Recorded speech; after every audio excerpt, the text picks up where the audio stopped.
start the fight, breaking down the walls in the dead of night. I don't come for peace, I come for the storm. Fanboys melt quick when the truth gets warm. Saw content's high, I'm collecting those tears. Just got started, but I'm cutting through fears. I'm not here for brand deals, I'm not for sale. I expose your lies, rip off the veil. Well folks, the new trailer for Metroid Prime 4 is in, and oh boy, but before we get into this, please hit the like button, the hype button as well. It really helps out small channels like mine to be able to stand up to the greedy corporations and the toxic fanboys.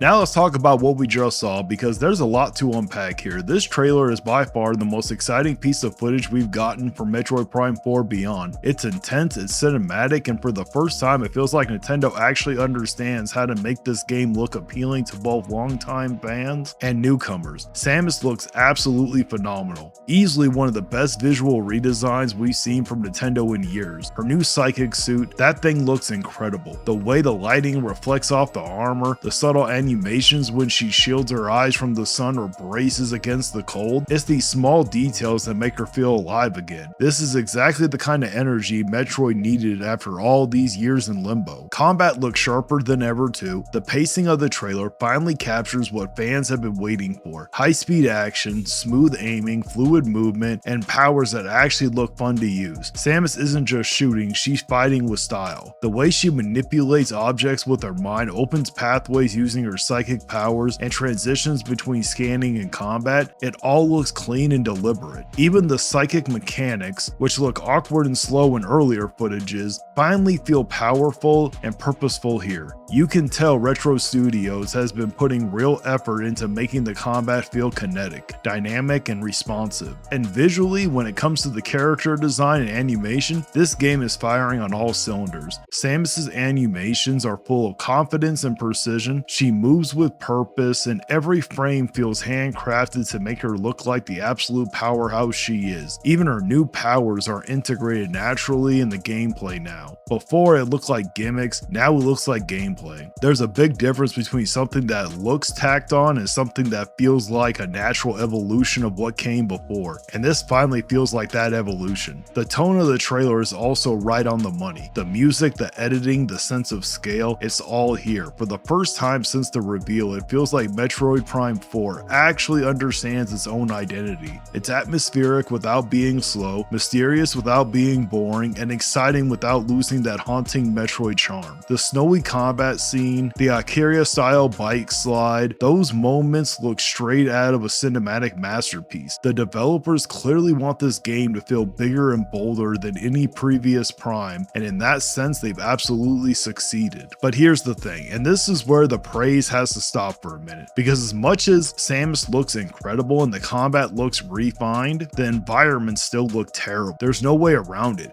For all the improvements we've seen in tone and presentation, the world design continues to be one of the biggest weaknesses in this project. The environments look flat, empty, and lifeless. That open desert scene is bland. There's no density, no character, no atmosphere. It feels like someone took a tech demo from 2016, slapped some dust particles in the air, and called it a biome. And this isn't just nitpicking. This is supposed to be Nintendo's big $70 title, a game that's been in development for almost a decade, a game that was restarted completely after the first attempt failed, and yet the world still looks like it's missing that polish and depth that Metroid Prime 4 used to have. The first Prime made every corridor, every ruin, every piece of machinery feel ancient and alive. You could feel the history of the Chozo, the weight of the atmosphere pressing down on you. Metroid Prime 4, on the other hand, feels hollow in too many places. It looks like there's a disconnect between the gorgeous character work and the mediocre environmental art that surrounds it. I'll give credit where it's due. Some areas do look better than before. The snowy region, the alien temples, the darker interiors, those moments capture that signature Metroid energy. But then you look at the open zones and it's just nothing. It's vast and barren, but forgot to give you purpose. And if that's what the game is really going for, a mix of open exploration and linear mission design, then Nintendo needs to understand something. You can't charge $70 and expect people to overlook emptiness. We're living in a time where games like Cyberpunk 2077, Elden Ring, Starfield, and even indie titles are pushing environmental storytelling to insane levels of detail. You can't show players endless dunes and lifeless wastelands and call it next gen. If you want to charge a premium price, you need premium design. You can't just make Samus look good, the world around her has to live up to her presence. And it's frustrating because you can tell Retro Studios gets half of it. They understand how to make Samus feel like a legend. They know how to animate her, how to sell her power in isolation. But then you look behind her and the world feels unfinished, like it's waiting for an art pass that never came. It's the same issue that's been lingering since the early trailers. The landscape feels like placeholders. I don't want to sound ungrateful, this trailer in many ways is a win. It's miles ahead of what we've seen before, and it gives fans something to actually get excited about. It's proof that the game has real potential to be something great. But potential isn't enough when you're this far into development. At this point, the environment shouldn't look like an early alpha material. This isn't a $30 experimental project. This is Metroid Prime 4, a title that's supposed to represent the best of what Nintendo can do on modern hardware. And here's the reality, if Nintendo wants this game to be a true comeback, they need to fix these world designs before launch. Because as stunning as Samus looks, as fluid as the combat appears, people are going to notice when the world feels soulless. The trailer hides it well with flashy cuts and music, but when you slow it down and really look, the problem's still there. Empty desert, repetitive textures,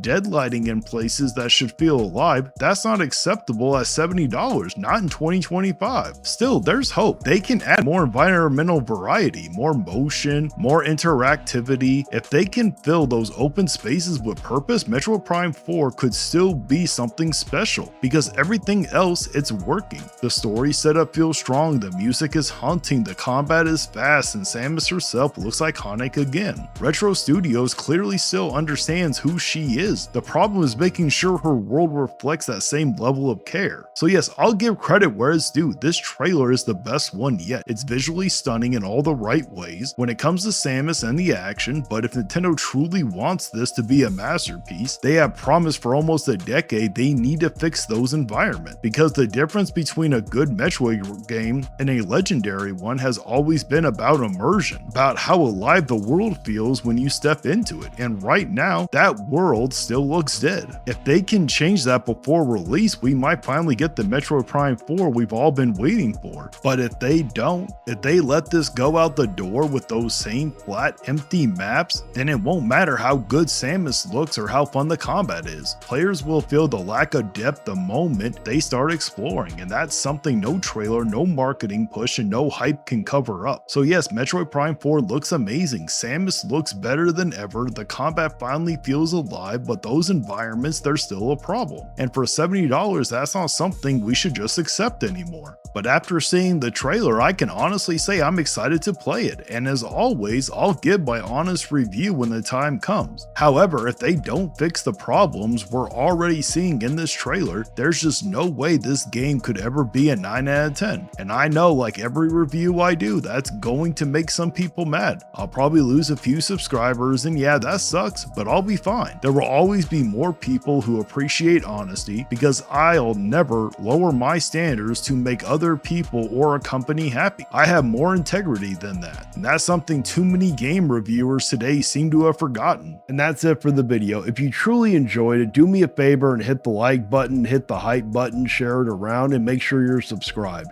I post a long video every day, and I also go live Monday morning at 5 a.m. Pacific time, where I react to the saltiest fanboys around. And also make sure you subscribe, because I'm really trying to hit 5,000 subscribers by the end of the year, and I really need your help. If you really want to support the channel, consider becoming a member. It's only $1 a month. You'll get special badges, custom emotes, and of course your name shouted at the end of every video. And once that list gets too long, don't worry, I will turn it into a full-on credit roll so everybody gets their chance to shine. Also, don't forget to check out the merch if you want to rep the Vigilante Fire.